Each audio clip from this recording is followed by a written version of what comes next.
Hello there, ladies and gentlemen. Moletrap here, coming at you with another Starcraft 2 commentary. And this is going to be a pretty cool game, I think. I got this replay from ToD. That's what this is right here. If you can, this is Hangul for ToD, which is how you would say ToD in, basically in Hangul. The Hangul is the Korean language, the written language, and it's a little bit limited.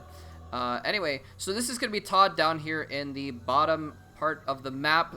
This is Shattered Temple, not Lost Temple, I almost said. And he's going to be playing against none other than Liquid Jinro. And I did ask Jinro if I could cast this, and he said it was perfectly fine.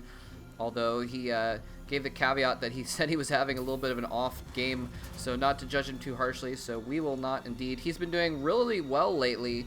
Of course, Jinro, former, very high-ranking GSL competitor, really has kind of fallen off a little bit the last 4 or 5 months, not been able to compete at that highest level. And I really like his attitude about it, though. I remember, after he got eliminated completely from the GSL, he's had a tweet that said something like, all right, well, I'm going to start over now. I'm just going to, start from scratch again.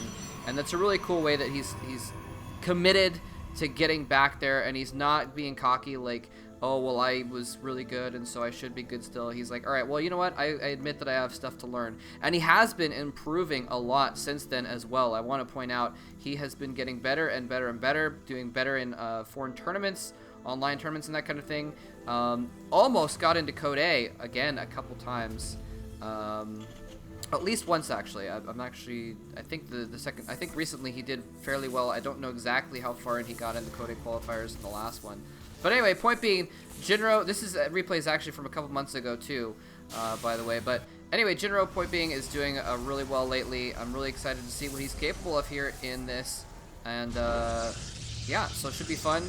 And ToD, of course, has been in Korea for some time now as well, studying the Korean way of playing StarCraft. Well, I don't know if I should put it that way, but he's been practicing a lot in Korea, checking around for that extra pylon. Doesn't quite see that extra pylon up there, so he might be a little bit curious about what's going on, but has to know it's somewhere, and just wants to get an idea of what's going on in ToD's base. And there's no reason for this SCV to leave, and just as I say that, he leaves. Never mind. I was going to say there's no reason for him to leave just now, because there's nothing about to kill him. Sometimes if you're going to lose that SCV to a stalker anyway, then, you might as well just kind of leave with it and save it. You might as well, but in this case, there's no reason not to just stick around and find out more and more information about what's going on in your opponent's base. Now, we did see ToD did scout Jinro, and he saw just a single barracks and no gas. So he can pretty much assume, he doesn't know at this point, he hasn't technically seen it, but he can pretty much assume that it's going to be a quick expansion, and he is following up with an expansion after one gateway himself, and actually not even getting a zealot. That's how sure he is that this is just a quick expansion build. He doesn't feel worried at all. He's just going to go ahead and get his own expansion going. Jinro putting up this bunker. I like how it's placed forward. There's some distance between it and the command center, so if a probe sneaks up and dies on the bunker right here, it won't be able to get vision of this command center to confirm what's going on there. And we have seen, on occasion, players will do something tricky like that. They'll get, got 2 more gateways and robotics going down, by the way. We have seen players do that where they'll be tricky and they'll get the bunker out front to fake like they're doing expansion. They're really going for a more hardcore build. And we do see this Stalkers coming over here again to scout and try and see what's going on. Is he going to be able to see what's up? He sees that bunker. He gets a couple shots on there. And he's just going to patrol it out there. Again, to make sure that no SCVs can get out in order to scout his base as well. Although we do have this Ninja SCV that's been hiding over on the right side of the map. And he sees this Stalker over here. He knows the Stalker is not at the front door. He's going to go in for this scout. Is he? No, he doesn't have anything there to stop this SCV from just waltzing right in. And, oops, that's the wrong button. Oh, sorry about that. I don't know why my computer's getting a little bit laggy here. I've been meaning to get a new video card, but I haven't been able to just yet. Whoa. Alright. Very decent lag there. Anyway, that SCV gets all the way in there and finds out exactly what it needs to know, which is 3 gateways, robotic facility, and some sentries out on the field. So very important information there. Again, ToD still doesn't technically know that expansion's there. Uh-oh. That Stalker's running for dear life. The Marauder does not have concussive shells yet, so He can still do a little bit of kiting, and actually he might have engaged there just to find that out, as a matter of fact, although that would have been a little bit risky. Tried to engage just on the Marines and take a pot shot there, and a little bit of a contesting of the watchtower in the middle, but he's just going to go ahead and fall back. And oh, what do we have here? We've got 3 sentries in a warp prism, ladies and gentlemen. Yes, we do. Why is the follow camera? There we go. Follow camera is working now. And a little bit of skirmishing going on over here in the middle, just distracting him, keeping his army in the middle of the map while the warp prism comes in the back. What is he going to do with this warp prism? He's coming around the back here. Is he going to trap the SCVs? Here comes the drop. The trap is triggered. And oh, he sees it now. Is he going to trap them? No, he does not get any force fields off in time. He had that moment where it could have worked, but is he going to try and force field the ramp instead?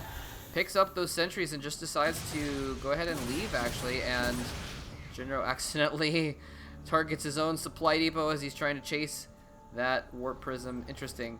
And leaves a single Marine here in the middle just to keep track of that tower. Look at the vision of this tower. You can control this whole area, so if an army comes through up through the middle, you can spot it. Oh, he's going back in with the warp prism.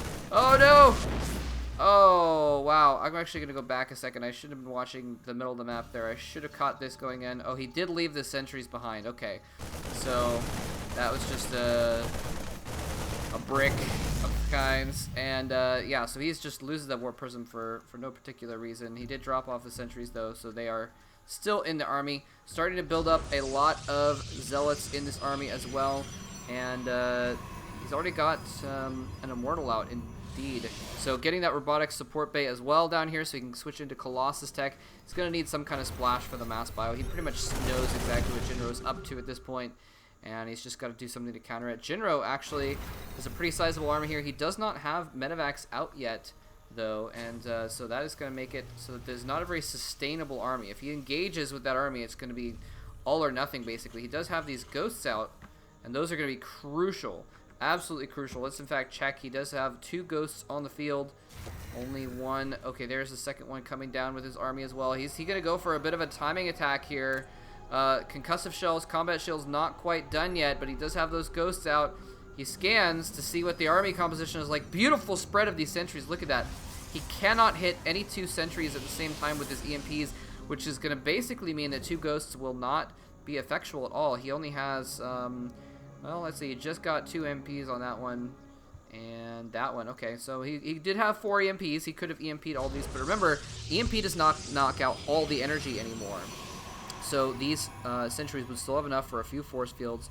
Another sentry there as well. And of course, he couldn't target down the Immortal if he spent all of it on the sentries as well. So beautiful spread there by ToD. Very, very nice defensive position. Even spacing his zealots out so they can't get all hit by an EMP either. Nicely done, indeed. I like this, just sending a few units over here to knock out these rocks, so he's got easier access to attack here later on if need be. Pretty cool. And now he's getting that starport, getting the reactor on this factory so he can switch it over to that starport and start producing lots of medevacs. He's going to have to take down these rocks here in a second so he can move this command center up to the top left base as well to try and take a third, since neither player... both players know that they can't really break the other one right now when they're in the defensive position, so very smart for them to go ahead and just try and take third bases. That's exactly what they're doing. More gateways going up here as well.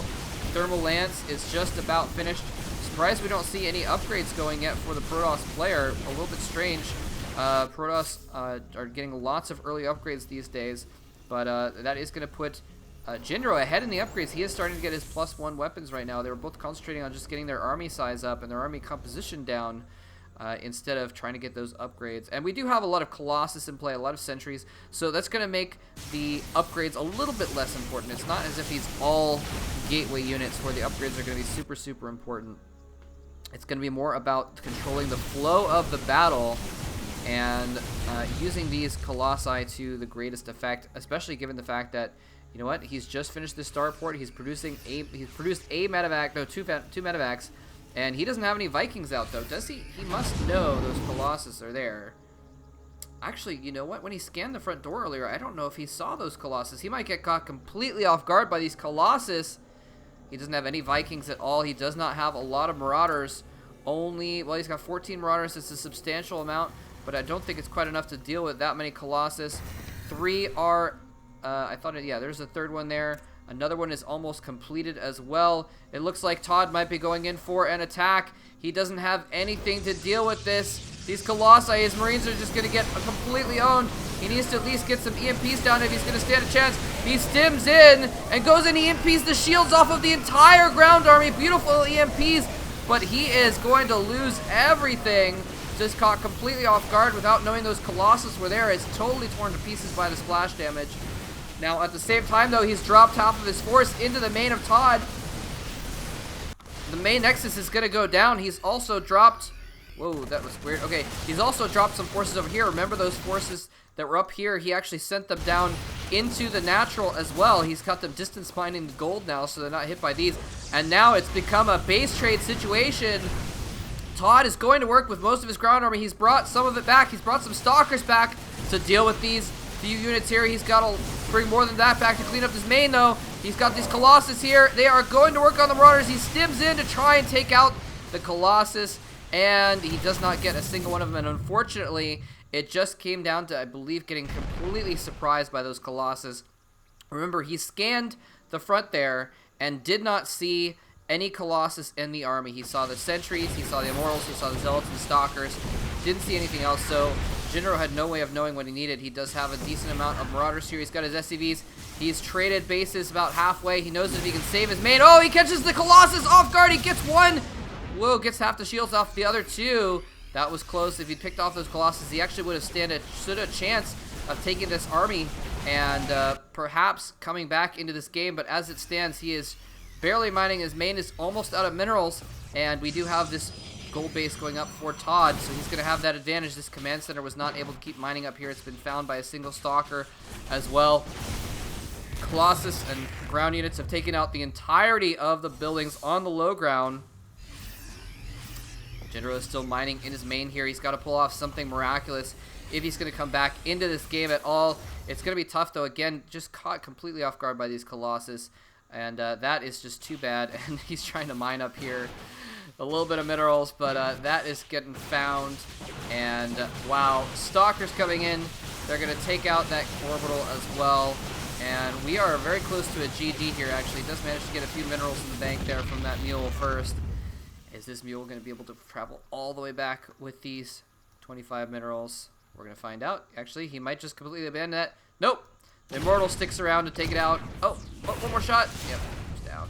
Now he's redropped his army back in the main of ToD, though, and is trying to take out as many buildings as possible while ToD is up at the north killing that command center. He actually left that orbital there as bait almost.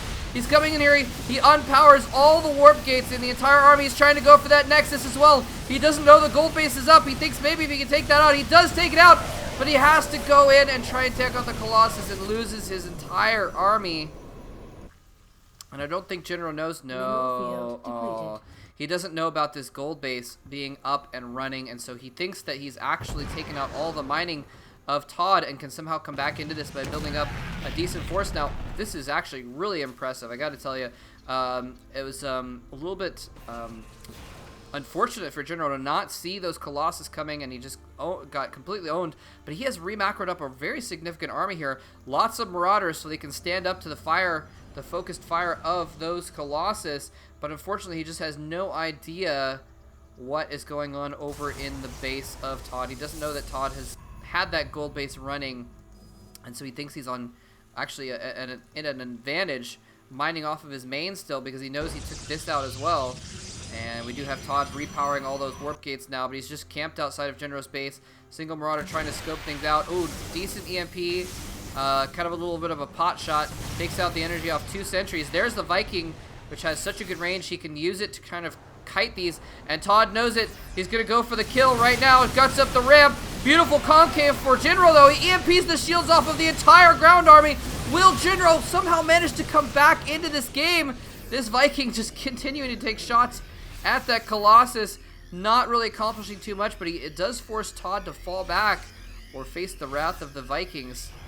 And ToD just does not want his villages to get pillaged, I guess. He's going to go ahead and fall back home, and he has rebuilt here, unfortunately for Jinro. Again, he just doesn't know that this gold base is up, so he thinks he's actually in an okay position to come back in this, but it's going to be so tough for him to do that. He has built up a sizable army, That is a lot of Marauders there right now. 22 Marauders. He's got a couple Vikings out, 4 Vikings. Probably going to produce some more. Oh, they just got finished producing. And he's now moving onto the map. There are only 2 Colossus there. If he can get a lucky set of volleys off on those Colossus with some Marauders, he could take one out early in the fight. He could theoretically win this battle. Oh, he's going in for an EMP. No, not quite. He's going to be forced to fall back. This is so intense. If Jinro has somehow managed to pull this off, he will be able to finish off these extra mining bases and come back into the game because he still has his entire infrastructure left here. ToD has lost a lot of stuff, though. Well, he's actually repowered most of Warp Gates, so he's actually not too bad off in that situation either. But whoever wins this next battle is going to take the game, pretty much. Here he comes in. He stims in with a single Marine first to take the first fire. Stims his entire army in. He has to kite back away from those Colossus. The Vikings going to work on the Colossus.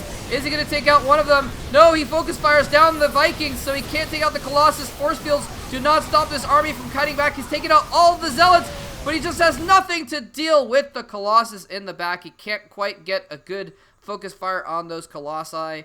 And Jinro forced to GG. And that was a pretty cool game, though. I liked that a lot. I got that replay from ToD because he said it was pretty crazy.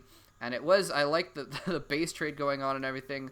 But unfortunately, Jinro, just couldn't deal with those Colossus the entire time. But you got to hand it to him. He played spectacularly well, considering the fact that he was completely in the dark and didn't know what was coming and had basically got completely countered by those Colossi and still did pretty well. And managed to almost fight his way back into this game. So props to him. Best of luck to ToD and Jinro in the future. They're not going to be in Code A for this season, but the next season they both have a very good chance. They've been practicing really hard and hope they do well. Both very, very nice guys in general, by the way, as well. I've met both of them. I actually lived with ToD for a little while in the GOM house. Both very, very cool people. So, hope you guys enjoy this game, and thanks very much for watching.